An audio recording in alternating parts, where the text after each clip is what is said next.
Milí diváci, dnes vás prenesiem zrúcaninami Vršatského hradu.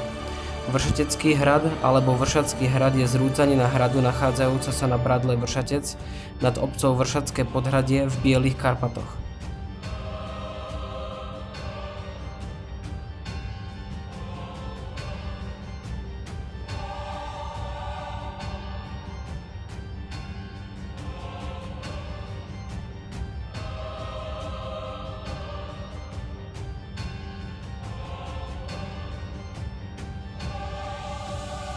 Príroda vytvorila hradu Vršatec fascinujúcu kulisu.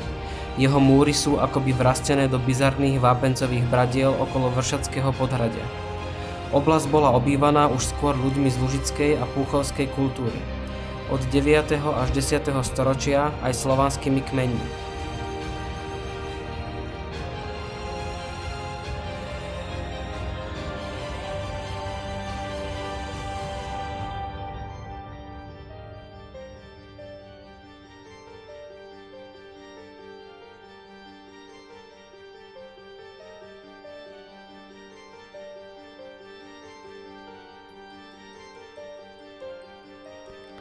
Hrad postavili v 13. storočí v skalách, ktoré mu poskytli výbornú prirodzenú ochranu.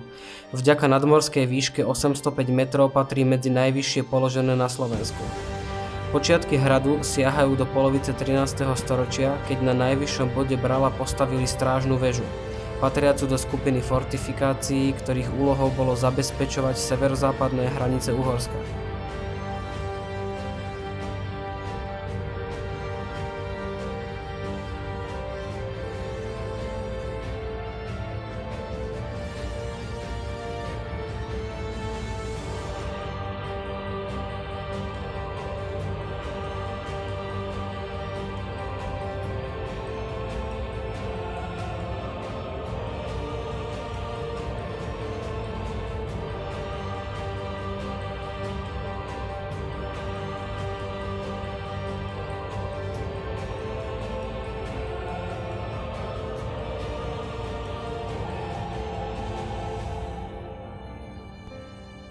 Stál neďaleko Vlárskeho priesmyku, dôležitého priechodu z Uharska na Moravu. Ako kamenný objekt sa spomína v 14. storočí, keď patril Matúšovi Čákovi. Postupne vystriedal viacerých majiteľov. V roku 1396, pôvodne kráľovský strážny hrad, musel zadlžený král Žigmund Luxemburský dať do zálohy veľmožovi Stiborovi zo Stiboríc. V roku 1407 Palatínovi Garovi, neskôr kráľovnej Barbore, kráľovnej Alžbete, ako aj viacerým šlachtickým rodinám.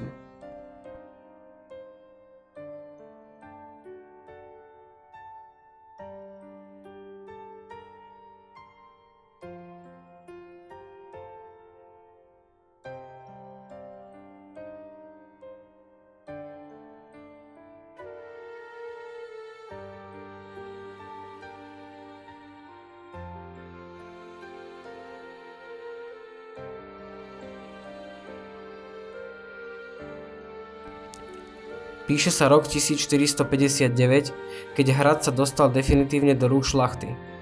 Král Matej Korvín daroval hrad v roku 1470 Zemanom do Slopnej, ktorí začali používať prídomok Vršatský. A hrad bol súčasťou ich hradného pánstva. V 16. storočí rozšírili hrad o ďalšie, nižšie položené predhradie, kde postavili renesančný palác s okrúhlou baštou.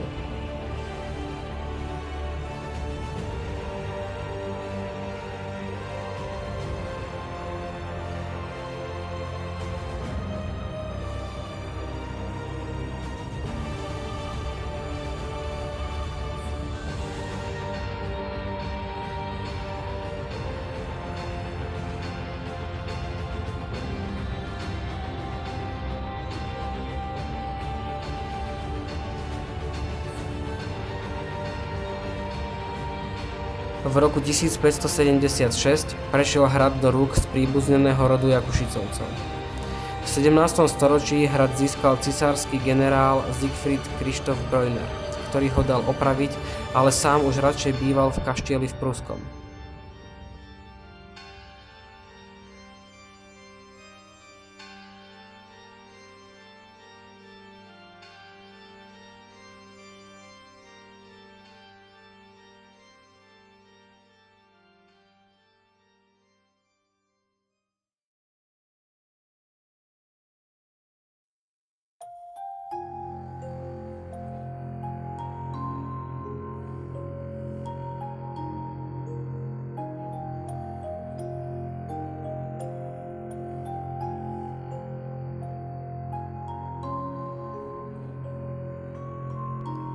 Majiteľom hradu okrem Podhradia patrili aj ďalšie obce: Bohunice, Červený Kameň, Pruské, Krivoklád, Tuchyňa, Výčapy a Mikušovce. V roku 1680 hrad vypálilo vojsko a druhýkrát vyhorel za Rákociovského povstania, keď vojaci obsadili hrad a viac ho už neopravili. Naopak, na cisársky rozkaz ho v roku 1708 výbuchom demolovali.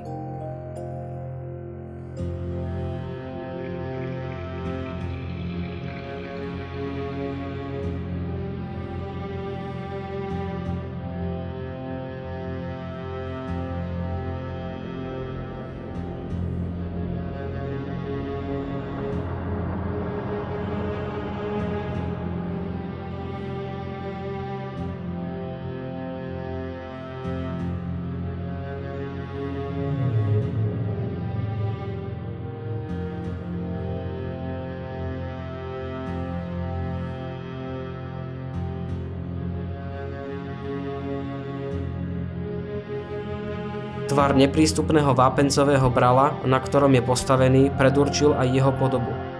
Výškový rozdiel medzi jednotlivými časťami hradu, viac ako 90 metrov, zabezpečoval hradu prirodzenú obranu.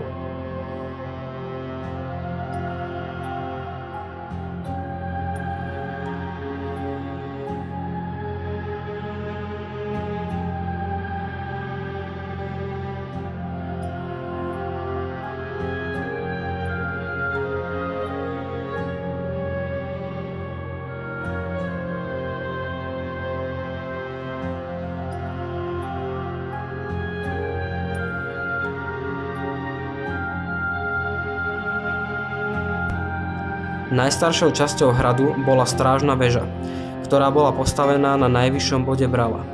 Väžu sprístupňovalo schodište vysekané v skale a skalný tunel. Súčasťou horného hradu boli aj obytné priestory pre pánov. K členitému terénu s rôznymi výškovými úrovňami pristávali ďalšie predhradie na nižšej terase. Pod horným hradom bola deľová bašta, ktorá chránila hrad od prístupu.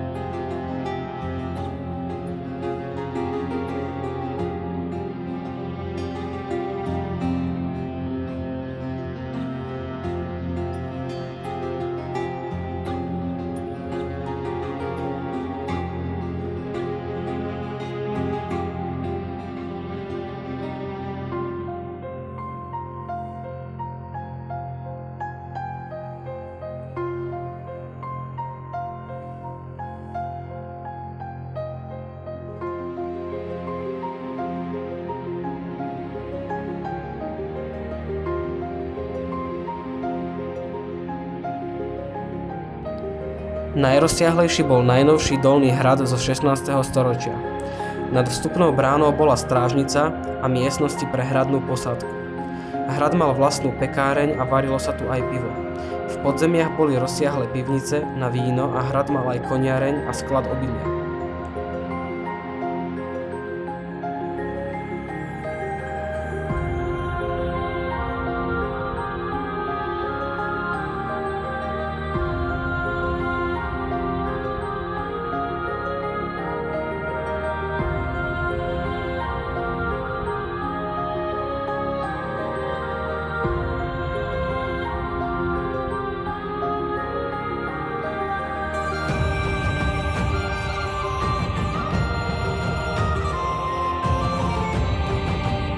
Na mierne vyvýšenom a rovnom mieste stál renesančný palác.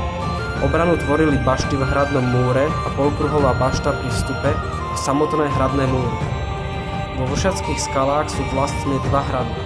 Na vrchole Bradla stojí starší hrad, neskôr postavený dolný hrad je situovaný do strmého severozápadného svahu Bradla.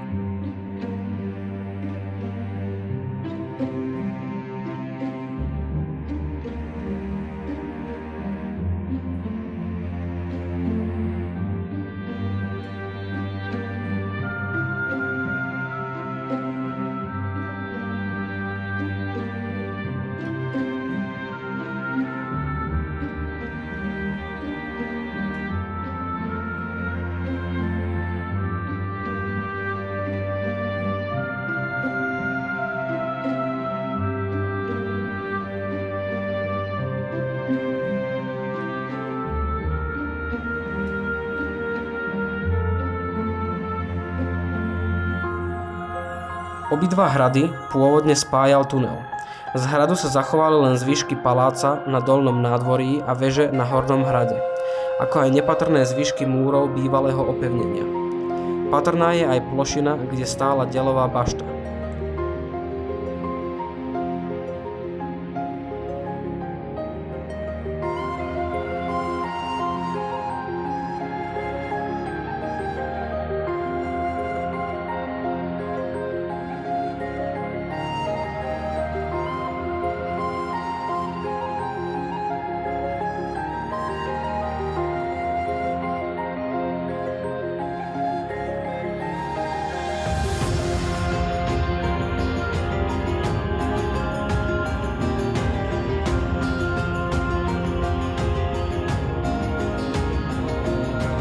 Vedú k nej schody zasekané do skaly a úzky chodníček popri skale.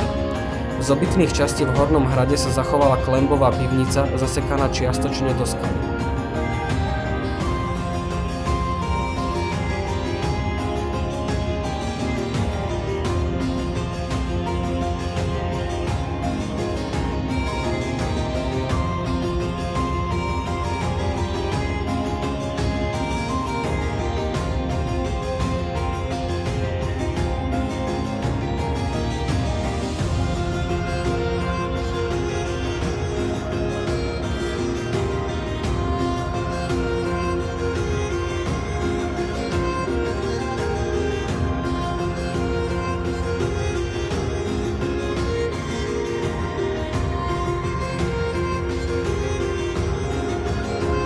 Fragmenty veže v hornom hrade trpia vymrzaním vody v Murive a najrýchlejšie sa rozpadáva polkruhová bašta pri vstupe do hradu.